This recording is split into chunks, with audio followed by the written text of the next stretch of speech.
We are doing another cover-ups video today, and that's going to be in Overtone in the color chocolate brown.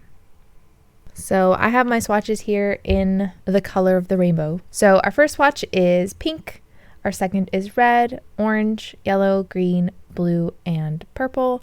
And then I did want to have some variety. So I did do a lighter version on the bottom of each swatch, and to dilute those, I just did the water method where you basically wet the hair and let it absorb water before applying the color.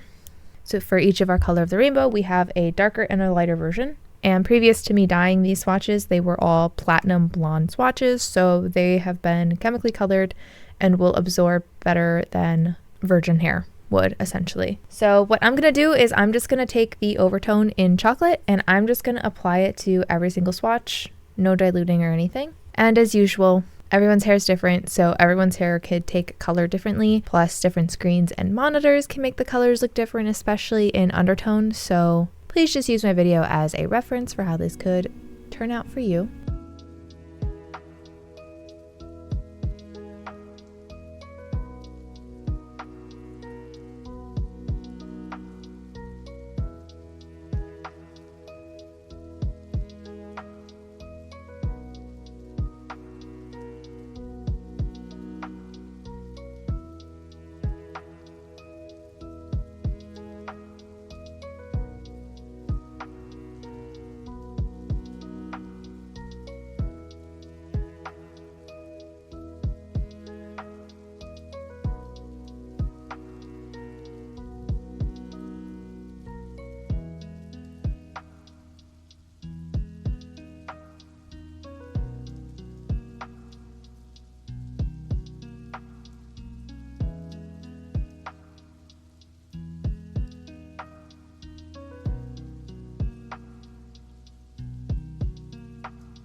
And I'm gonna let this sit for an hour before I rinse them out, and when they're dry, we can do some comparisons. So as far as undertone goes, I would say the Overtone has a very golden sort of undertone. It's obviously called a chocolate brown, which implies that it is very warm, which comes from a yellow base, essentially.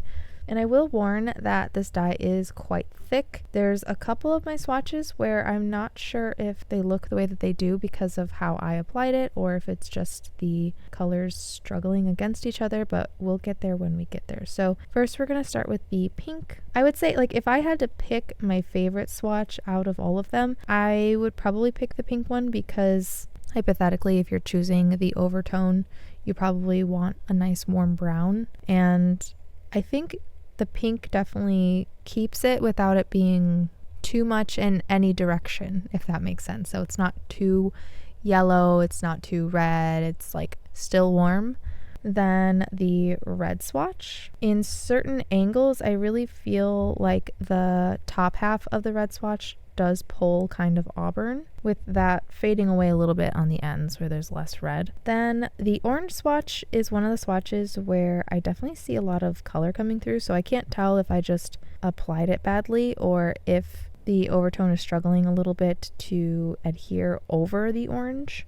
Only a little bit though, truly. While on its own, I wouldn't say it necessarily looks like a natural red. I would say something about it kind of gives a slight bit of a brownish natural red, if that makes sense. The red swatch was just a little bit too overwhelming. When you see them next to each other, you could see a lot more of that red coming out, giving it more auburn, which, not that auburn's not natural, but just definitely more red in comparison to the orange. Then the yellow, which is the other swatch where I'm concerned about the coverage. There is the chance, it's entirely possible, that the yellow is just too bright for the Overtone, because on the diluted section I don't really see a ton of yellow coming through the way it is on the top, but again, it could truly be me. So with the Overtone already being a quite golden undertone, it just looks a very yellowy kind of brown. Then we have the green swatch, which this spins the ashier results we get from this. So because it's ashier, also just inherently look much darker.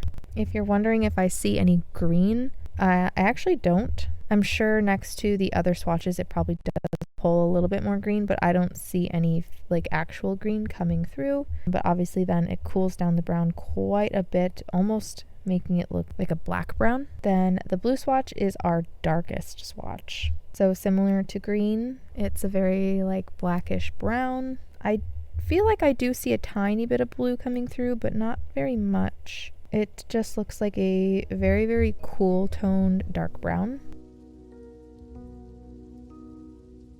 And then last is the purple swatch, which, as you can see, turned out very similar as well, with it being very cool, very dark, and maybe a tiny hint of purple. So even though the green, the blue, and the purple are all much cooler, it does come across slightly different. But overall, I think it covered pretty well on most of the swatches, especially if you just need something to cover what you've already got going on.